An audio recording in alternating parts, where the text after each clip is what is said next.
স্বাধীনতার ঘোষণা আর স্বাধীনতার রিভল্ট এই দুটার মধ্যে কিন্তু আকাশ পাতাল পার্থক্য আছে। অলি আহমেদ সঙ্গে যে কথাটা বলা হয়েছে এটাকে বিগেস্ট কিছু করার মানে দেখার কিছু নাই।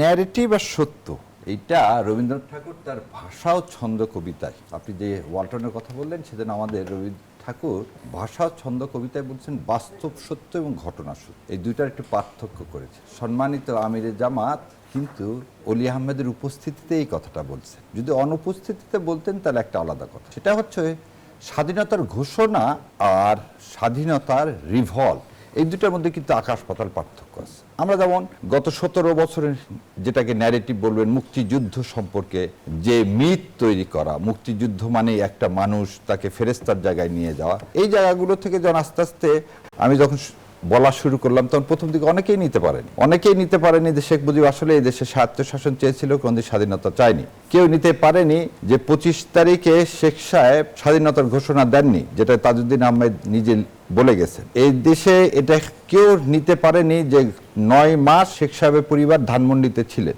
এবং 9টা মাস পাকিস্তানের সাহায্যে সেই পরিবার চলছে। এটা কেউ নিতে পারেনি জয়ের জন্ম হয়েছে ঢাকাতে জুন মাসে, এবং যদি পাকিস্তান সেনাবাহিনীর সমর্থন যদি তাদের পরিবারের প্রতি না থাকতো তাহলে ওয়াজেদ সাহেব অ্যাটমিক কমিশনে সেই সময় চাকরি করতে পারতেন না। সো এগুলো ন্যারেটিভ না, এগুলো হচ্ছে বাস্তব সত্য, যে সত্যগুলোকে ইরেজ করে রাখা হয়েছে। এখন অলি আহমেদ সঙ্গে যে কথাটা বলা হয়েছে এটাকে বিগেস্ট কিছু করার মানে দেখার কিছু নাই। কেননা এটা রিভল্ট অনেকেই করছে, কেউ প্রথমে চিৎকার করে বলুক আর না বলুক,